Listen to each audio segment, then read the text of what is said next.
Bienvenue pour la première vidéo de Parlons Molière. Ting. Ouais, j'ai fait mon propre générique, j'ai pas de budget. J'ai toujours rêvé de faire ça. Merde, je viens de réveiller mon chien. Alors, peut-être que vous n'êtes pas forcément au courant, mais il n'y a pas qu'à Belleville ou à Chinatown que la communauté chinoise est bien présente. Ils sont effectivement bien implantés en Afrique, mais quand je dis bien, c'est bien. Disons que tout a commencé en 1955. Vous allez me dire, oh non, des dates, c'est hyper ennuyant et tout. Mais je vous jure que c'est hyper important de vous dire d'où ça part pour que vous compreniez que le lien entre l'Afrique et les Chinois existe depuis très longtemps. Après la décolonisation, les pays du tiers-monde, donc les pays d'Asie, les pays d'Afrique, ils ont décidé de s'allier pour deux raisons. Premièrement, s'opposer aux grandes puissances de l'époque. Donc c'était les soviétiques et les occidentaux. Deuxièmement, créer un marché international avec des accords mutuels pour justement prospérer. Donc souvent les gens pensent que les Chinois sont présents en Afrique depuis les années 2000, mais en fait c'est depuis bien plus longtemps que ça. Mais ils y étaient de manière bien plus discrète et de manière beaucoup plus bilatérale. Et ils soutenaient beaucoup les pays africains lors de leur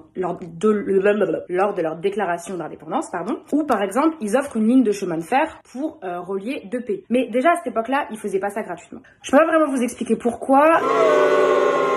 Mais bon, en fait, en gros, je vais vous la faire en gros parce qu'on n'a pas beaucoup de temps et j'ai carrément envie que vous alliez jusqu'au bout.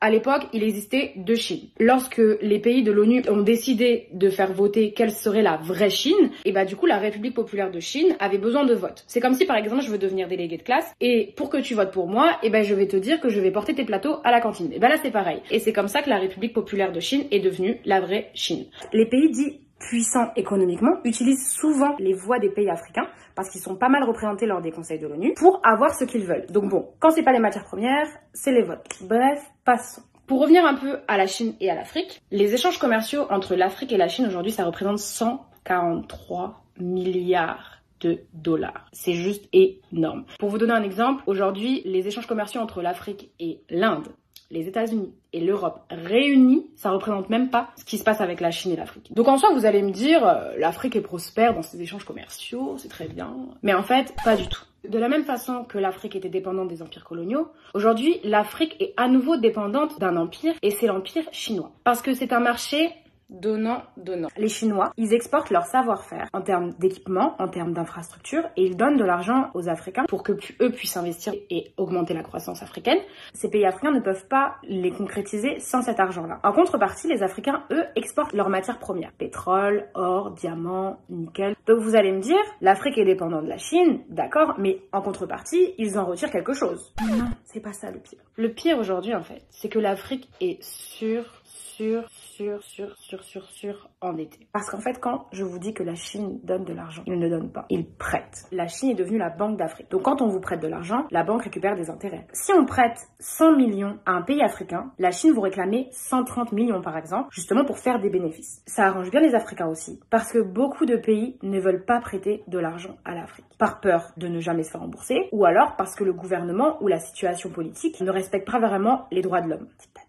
Eux, les Chinois, ils s'en foutent. C'est pas leur problème. Ils prêtent de l'argent à tout va. Donc vous allez me dire, mais pourquoi ils sont bêtes comme ça à prêter l'argent alors que les Africains vont jamais leur rendre? Mais en fait, les Chinois, ils sont trop malins. Ils ont créé un tout petit astérix en bas du contrat qui s'appelle la clause de sûreté. C'est là toute l'importance de cette vidéo, c'est ce petit astérix. À chaque fois qu'un pays africain n'arrive pas à rembourser, la clause de sûreté sort le petit bout de son nez et dit « Vous ne remboursez pas? Très bien. Alors vous allez me donner vos ressources premières gratuitement. » La Chine est hyper gagnante parce que les pays africains n'arrivent jamais à rembourser leurs prêts et donc du coup, ils se retrouvent à donner leurs propres ressources ou alors les pays africains doivent voter pour permettre à la Chine d'atteindre justement le niveau d'excellence qu'elle veut à tout prix, et le président chinois ne s'en est jamais caché, c'est-à-dire devenir la première gouvernance mondiale et la première puissance mondiale. Donc quoi qu'il arrive, ils arriveront toujours à obtenir ce qu'ils veulent les Chinois, parce que si on ne les rembourse pas en argent, on les rembourse en matières premières ou on les rembourse en vote. Aujourd'hui, la Chine, elle est tellement présente en Afrique que le yen est une monnaie d'échange possible dans certains pays, comme le Nigeria par exemple, ou alors dès l'âge de 10 ans, à l'école, on peut apprendre la langue mandarin. En fait, en réalité, il n'y a que le Maghreb qui reste majoritairement européen, mais pour le reste, la Chine est le premier partenaire commercial de l'Afrique noire. Moi, le problème qui me pose aujourd'hui, c'est que la Chine ne voit pas du tout l'Afrique comme un allié, comme ils ont voulu le prétendre dans les années 60. La Chine et l'Afrique, c'est gagnant-gagnant, la Chine et l'Afrique s'allient, nous sommes alliés, nous sommes partenaires, c'est faux.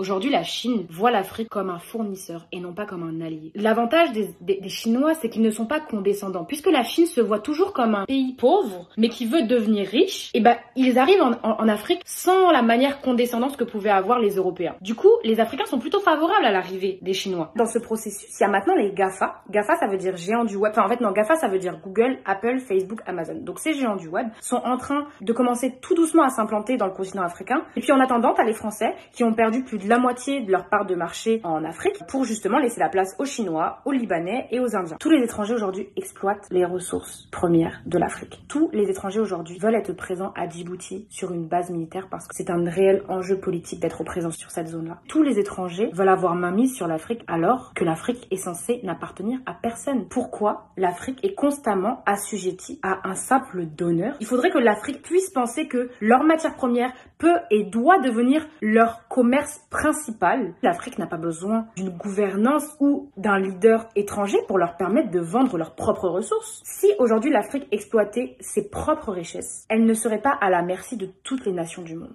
J'espère que ça vous a intéressé. Je sais que c'était un peu long, mais j'espère en tout cas que vous avez compris l'enjeu. J'espère en tout cas vous avoir donné quelques réponses. Merci de m'avoir écouté. C'était Parlons Molière.